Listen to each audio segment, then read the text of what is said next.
بسم اللہ الرحمن الرحیم۔ السلام علیکم پیارے بچوں، کیسے ہیں آپ؟ یقیناً ٹھیک ہوں گے، تندرست ہوں گے۔ پیارے بچوں، جیسا کہ آپ جانتے ہیں ہم پڑھ رہے ہیں اپنی اردو جماعت سوم، یعنی اردو کی تیسری کتاب، اور اس میں ہم نے اب تک اپنے 2 اسباق جو نظمیں تھیں ان کو مکمل کر لیا۔ آج سے ہم حصہ نثر کو شروع کرنے لگے ہیں۔ سبق نمبر ہے 3، یعنی درسی کتاب کا سبق نمبر 3، اور عنوان ہے اس کا حضرت محمد رسول اللہ خاتم النبیین صلی اللہ علیہ وآلہ وصحبہ وسلم کے اخلاق مبارکہ۔ پیارے بچوں، سب سے پہلے ہم دیکھیں گے کہ اس سبق میں حاصلات تعلم کیا ہیں، ہم نے اس سبق کے ذریعے کیا کیا کچھ سیکھنا ہے، اور مجموعی طور پر ہم اس کے کتنے حاصلات تعلم ہیں اور اس سبق کو کتنے دن میں ختم کر سکتے ہیں۔ تو جیسا کہ آپ کو سامنے سکرین پر بھی دکھائی دے رہا ہے، آپ کی کتابوں میں بھی ہے کہ یہ سبق اس کے مکمل طور پر یا مجموعی طور پر 8 حاصلات تعلم ہیں، اور اس کو تقریباً 6-7 دن میں، آنے والے 6 سے 7 دنوں میں ہم ان کو سیکھیں گے، ان حاصلات تعلم کی مشق کریں گے اور سبق کو مکمل کریں گے۔ ہمارے سبق کا اسلامی نقطہ نظر آج کا کچھ اس طرح سے، رسول اللہ صلی اللہ علیہ وآلہ وصحبہ وسلم نے ارشاد فرمایا، مساکین کو وہ کھانا مت کھلاؤ جس کو تم خود نہیں کھاتے۔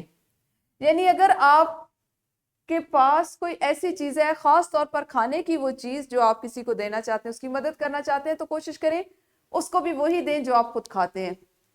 نبی اکرم صلی اللہ علیہ وآلہ وصحبہ وسلم نے فرمایا کہ کسی کو بھی وہ کھانا نہ دیں جو آپ خود اپنے لیے پسند نہیں کرتے ہیں۔ عام طور پر یہ ایک روایت ہے کہ ایسا کھانا جو اتنا اچھا نہ ہو، یا آپ کو بالکل پسند نہ ہو، یا آپ کو کہیں اور سے آئے اور آپ اس کو کھانا نہ چاہتے ہو، تو آپ کے گھر میں اگر کوئی ملازم ہو، کام کرنے والا، تو آپ اس کو دے دیتے ہیں۔ تو کوشش کیا کریں کہ ایسے کرنے سے گریز کریں۔ آپ ایسا کھانا جو باسی ہو چکا ہو یا وہ کھانے کے یا استعمال کے قابل نہ، اس کو پرندوں کو کھلا دیں، لیکن کسی انسان کو نہ دیں، کیونکہ ان کی بھی ان کی عزت نفس بھی ہے، ان کا بھی ویسا ہی دل چاہتا ہے جیسا آپ خود کھا رہے ہیں۔ سب سے پہلے ہم دیکھیں گے اپنے سبق نمبر 3 کی جو تقسیم ہے، ہم اس میں سبق نمبر 3.1 میں، یعنی تیسرے سبق کے پہلے حصے میں جو چیز پڑھیں گے وہ ہے فعل کی اقسام، ماضی، حال، مستقبل کو پہچان سکیں۔ سبق نمبر 3.2، اس میں 2 حاصلات تعلم ہوں گے، واحد اور جمع کا فرق جملوں میں واضح کر سکیں۔ ہم جملوں کے ذریعے واحد اور جمع کا فرق سیکھیں گے اور اس کی مشق کریں گے، معنی کے لحاظ سے متضاد الفاظ کو سمجھ کر استعمال کر سکیں۔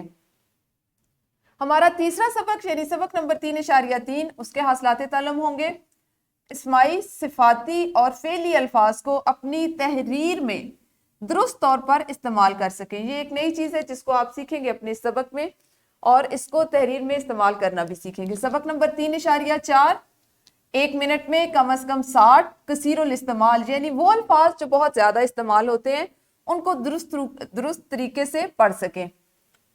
سبق نمبر 3.5، اپنی جماعت کے معیار کے مطابق املا لکھ سکیں۔ یعنی آپ جماعت سوم میں ہیں تو جو اس وقت آپ کا ذخیرہ الفاظ ہے، جتنا ہونا چاہیے، آپ اس ذخیرہ الفاظ سے متعلق الفاظ کی املا کر سکیں۔ 1 منٹ میں کم از کم 60 کثیر الاستعمال الفاظ درست طریقے سے پڑھ سکیں۔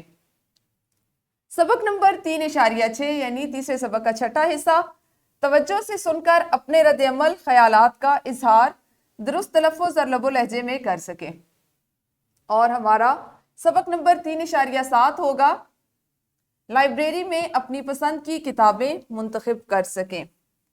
اب جب ہم اس کو اس حاصل تعلم کی مشق کریں گے تو یقیناً ہم نے جو حصہ نثر میں سبق پڑھنا ہے، جس کا ہم کل سے باقاعدہ آغاز کرنے جا رہے ہیں، اسی سے متعلق کتابیں تلاش کرنا، ان کو پڑھنا، اور اس کو کس طرح سے تلاش کیا جاتا ہے، کس کس پہلو سے آپ کتاب دیکھتے ہیں، اس کو تلاش کرتے ہیں اور پڑھتے ہیں، یہ ہم اپنے اس حاصل تعلم کے ساتھ سیکھیں گے۔ تو یہ ہمارا سبق کا آخری حصہ ہوگا، یعنی ہم اپنے سبق کو انشاءاللہ 7 دنوں میں مکمل کریں گے۔ کل سے ہم سبق کا باقاعدہ آغاز کریں گے، اس وقت تک آپ اپنا خیال رکھیے۔ اللہ حافظ، شکریہ۔